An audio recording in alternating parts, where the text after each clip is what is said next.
Okay, this is a level W, which is the end of 4th grade. Because you struggled a bit with the 5th grade book. Not too bad. You did well. But we're going to focus on this one, okay? Alright, so go ahead and read the title. Yeah. American Sports Legends. And then these are the words that you'll see in there. Can you read those words? Achieve community. What is that? Controversial. What's the one that I underlined? Commitment. Very good. Controversial. Do you know what controversial means? No. You don't? Okay. Determination. Discriminated. English. Almost. You forgot this T right here, though. I said English. Distinguished. Grueling. Distinguished. Legacy. Modest. Ordeal.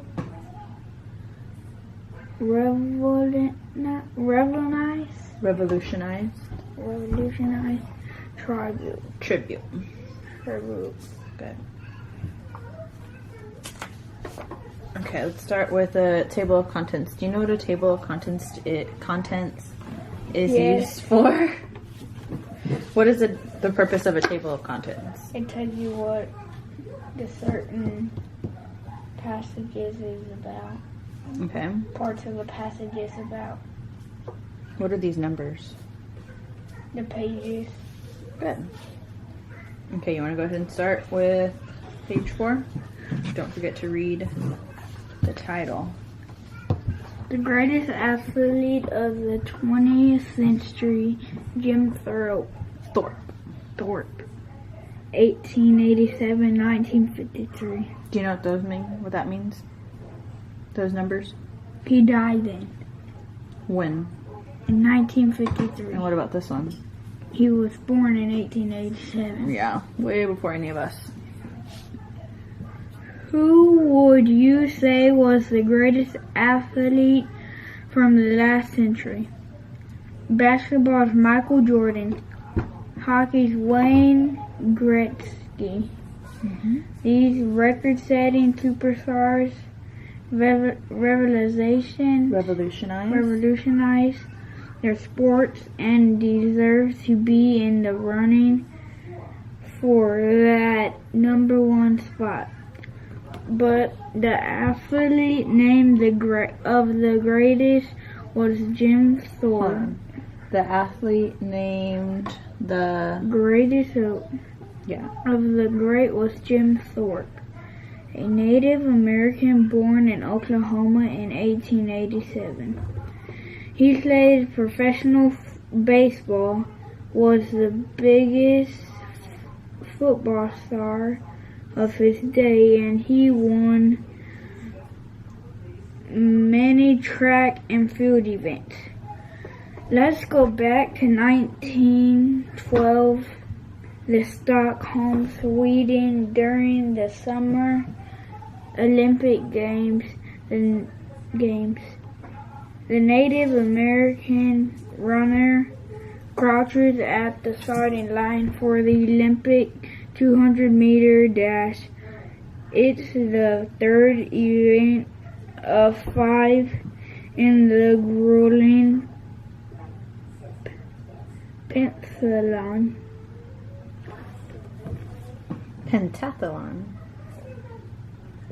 On your mark, calls the starter. Get set. Jim Thorpe bursts out of the blocks. He has already scored an easy victory in his long jump, but as he plays in third in javelin throw, I need this race, he thinks as he runs. At the finish line, Jim Thorpe wins by a hair. Okay, so what was that paragraph about? Jim Thorpe. Okay, what about him? All he did in sport. And what did he do? Track, baseball, football, And which sport did they talk about the most? track and field. And do you remember what he was doing in track and field? Javelin, What is the javelin? where you throw the stick and you get how many feet? Yeah. What else did they say he did? Did he do Long any? jump, Mm-hmm. and he did a race. Which one? Oh, 200 come on. meter dash. You run that race. You should know. Right? Don't you run the 200? You don't? Yes. Okay. Should say 400. All right, let's go to page 5.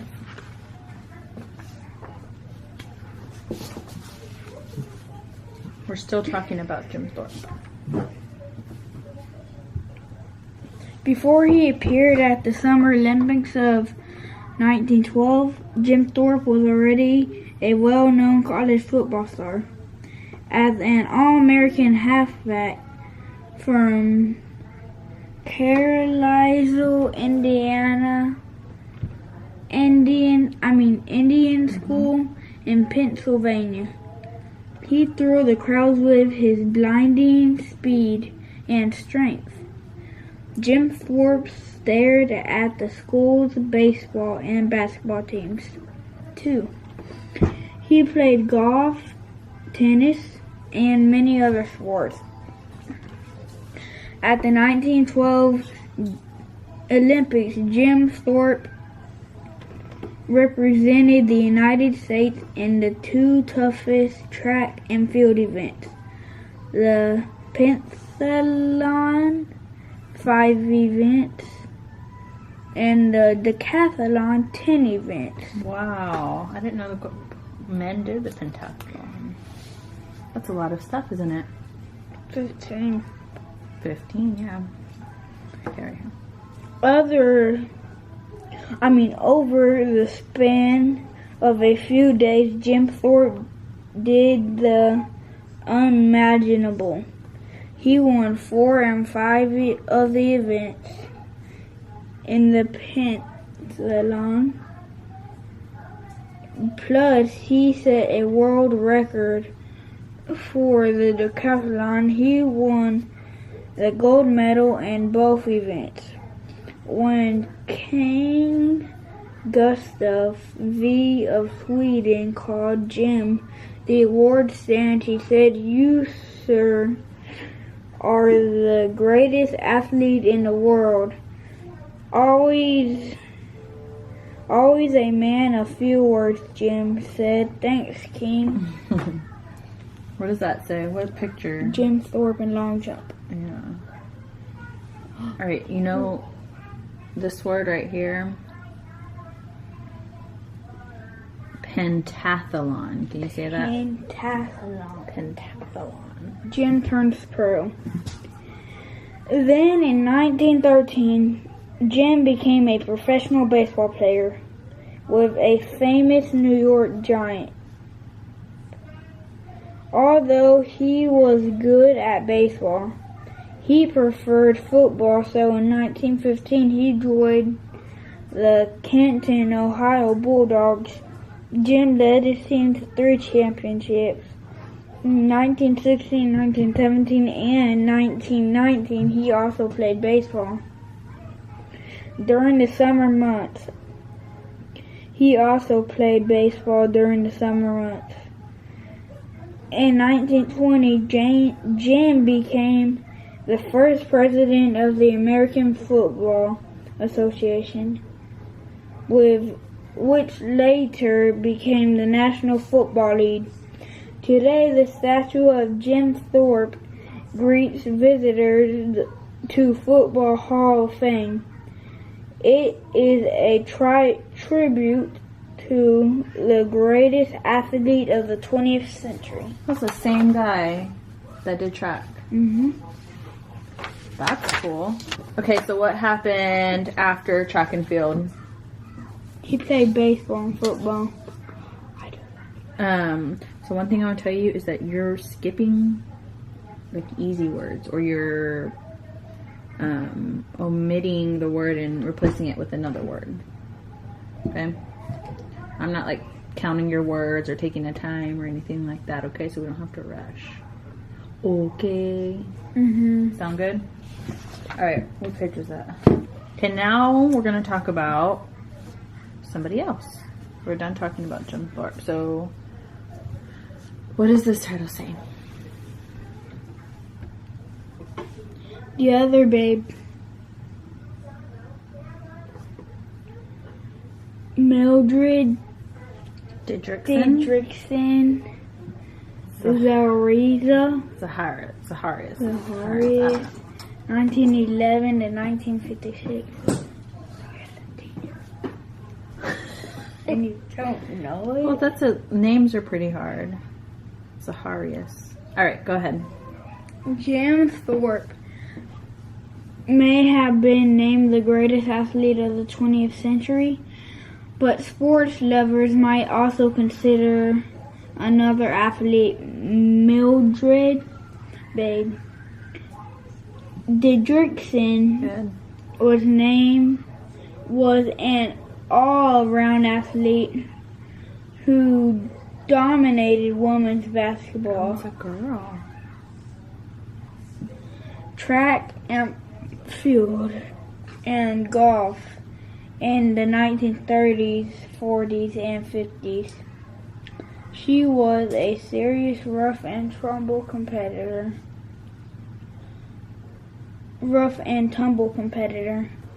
At a time when women were expected to be the modest and ladylike. Babe was born in Texas in 1911. In high school, Wait, what did you forget? Volleyball, period. Yeah. Okay, start with N. In high school, she played tennis and basketball. Hold on, you skipped this one. School, she played volleyball, basketball, tennis, and the most popular women's sport at the time. Her high school team never lost a game. She often scored 30 points by herself when 20 was considered a respectable total for the whole team. Alright, so what did you read about her? What do you remember? All she did was sports. Which sports? Basketball, golf, tennis, track and field, I said basketball, volleyball, baseball. And what was her best one? Or the one that she was really good at? Basketball. Yeah. Okay, next. Babe lifted weights which few women did at that time. Her serious workouts and skills paid off.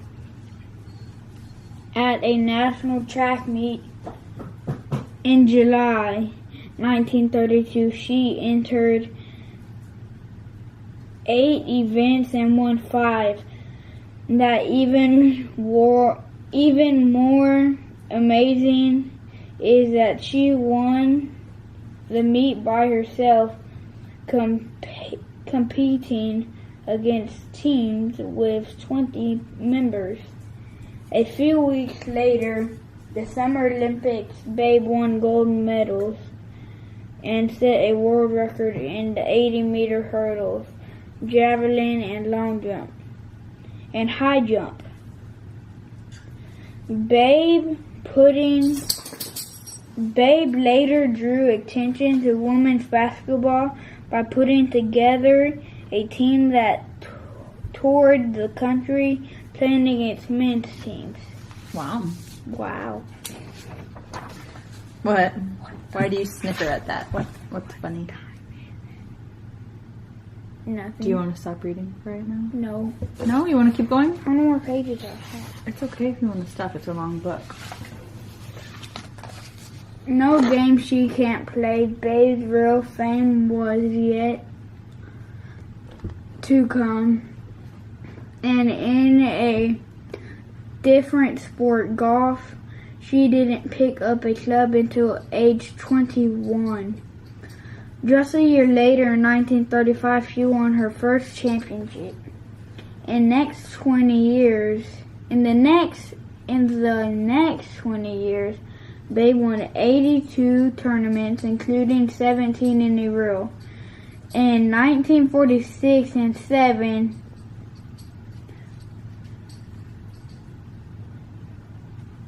1947. Mm-hmm. In 1953, Babe was diagnosed with cancer. Her doctor thought she would never play again. Only 4 months after an operation, she was back on the Pro Tour. Wow. It is the 18th hole of the Serbian Women's Open tournament in Miami Beach. Babe Didriksen's booming first shot lies in the center of the fairway. Her next shot sinks the ball. She has won the tournament just 10 months after cancer surgery. Her family and fans were devastated when the cancer returned. Babe Didriksen passed away at age 45. Her life of sports achievements gained her a place of 2 Hall of Fame, golf and track and field. But her real legacy is the lasting example of her independent spirit. Babe was brave and blazed a path for women athletes. That's cool. Do you know what they mean when they say the other Babe? No. You don't know who the other Babe is? Babe Ruth. Babe Ruth, yeah. What did he play? Baseball. Baseball. Baseball's most daring player, Jackie Robinson. 1972. What would Major League Baseball be like today without African American and Latin superstars? How might the Hall of Fame look without Hank Aaron, Willie Mays, and Roberto Clemente? Mm-hmm. It might be very different were it not for the courage and determination of Jackie Robinson in 1947. He became the first African American player to play Major League Baseball. Black and other non-white people were discriminated against in many ways, including in sports. Only white players were allowed to play in the major leagues, so baseball loving black players formed their own Negro leagues. The general manager of the Brooklyn Dodgers, Branch Rickey, knew it was wrong to keep good players out of the major leagues. It was wrong for the players and wrong for baseball. He wanted to add a non-white players to teams, but he knew it wouldn't be easy. Then he discovered Jackie Robinson. Jackie Robinson could hit, run, and field as well as anyone. His daring style of running bases. Remember to look at the period, okay? exciting fans of unnerved opposing players. He could beat opponents with a bunt, a blast, and most importantly, his brain. What's a blast? He can run fast. Oh, okay. I didn't know that. After a year in minor leagues, Jackie joined the Brooklyn Dodgers. Robinson's rookie season was an ordeal. Opposing players yelled insults at him. Pitchers purposely threw at him. Fans booed. Even some of Jackie's teammates treated him badly. Jackie took it all with quiet dignity and determination. He never lost his temper and never fought back with his fist. In his rookie year, he hit solidly, led the lead in stolen bases, and won the Rookie of the Year award. In 1949, he won the nation's lead batting title and the Most Valuable Player award. He darts right, then left, then off he goes. The pitch flies out the plate, but not in time. Jackie is safe at home. The fans go wild.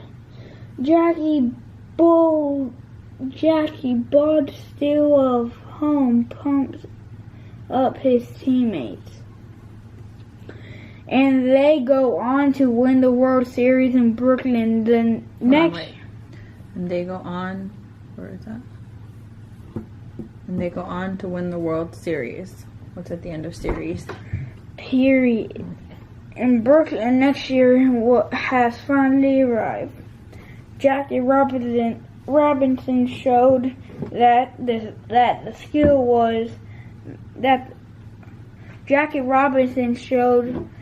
skill was what mattered. What'd you think of that book? Good.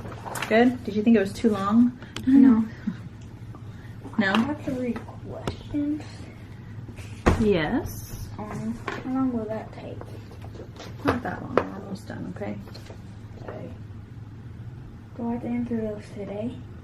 Yeah. Okay. You want to use the pen? Okay, that's fine.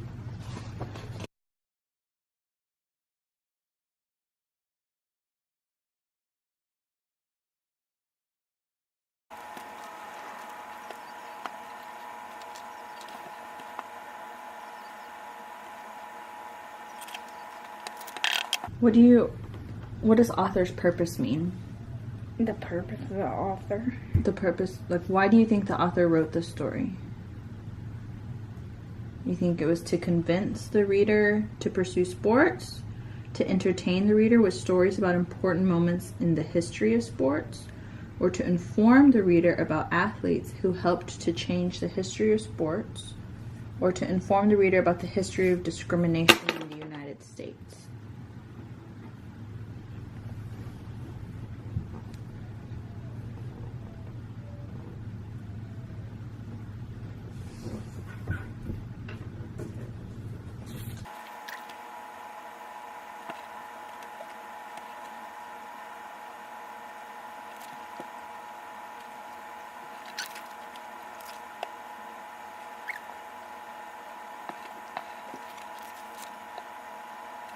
Okay, the next two, I'm just going to have you tell them to me instead of writing them out, okay? And you got all the questions right? That's good. Very good. And that was a long story. Okay, number 11 says, why is one section of the book titled No Game She Can't Play? Why do you think they titled it that? I don't remember that. Who do you think they were talking about? No game she can't play. Yeah. The basketball girl? The girl? Yeah. Why do you think they titled it No Game She Can't Play? She was a girl. And what else? What else did it say about her? Don't remember. We're almost finished. As soon as we just have this question and one more, and then we'll be done. Remember. What do you remember about her? Does she play a lot of sports? Basketball, golf, tennis, baseball, And track and field. yeah, so she could play any sport, right? Not just whatever.